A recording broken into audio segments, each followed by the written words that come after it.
You go where? Law school. What, like it's hard? Let's do a negligence hypo that tests our knowledge of burdens and benefits. This is The Rock. He owns a large estate. Lucky him. The Rock decides to throw an all-day party for a few hundred of his close friends. During the day, some of his guests wander through the woods and come to an abandoned quarry on the property. The quarry has been filled up with water. They opt for a dip, and things don't go according to plan. Kevin Hart dives into the quarry and hits his head on a submerged boulder that was only 3 feet under the surface, injuring himself. Kevin Hart sues The Rock for negligence.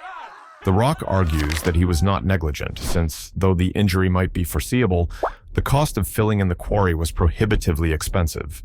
In other words, or as we say in the hand formula terms, the burden was too great given the relatively low risk of injury to a wandering person on the property, which is normally not open to outsiders. However, does The Rock make a good argument?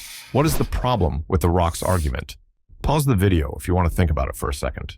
Okay, well, The Rock is not being smart here. The Rock has tried to take charge of the negligence analysis here by looking at one possible means of addressing the risk and applying the hand formula with only that one thing in mind. The argument might hold water, pun sadly intended, if filling in the quarry were the only possible means of dealing with the risk. But other, less burdensome options exist here in this hypo forum. That's where your smart brain comes in. What other options could he have done?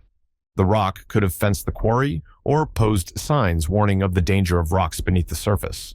The burden of taking these alternative precautions is much lower, and the balance of risk against cost of prevention is a great deal closer on these facts. This is not to say that Kevin Hart will necessarily win, but that it is important for his counsel not to let The Rock frame the negligence issue only in terms of a prohibitively expensive precaution, since other means of prevention are possible. Okay, now what if we change some of the facts? Suppose that instead of a quarry, an abandoned well existed on the property, covered with some boards that were placed there a few years ago and now beginning to rot.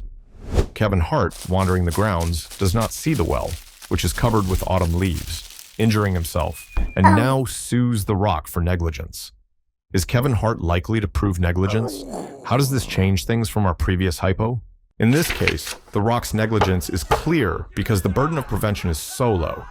Even filling in the well would likely be an appropriate precaution to eliminate the risk of serious injury from falling in, but much less would prevent most accidents. Building a fence around the well or capping it with a solid concrete cover would eliminate the risk at a clearly acceptable cost.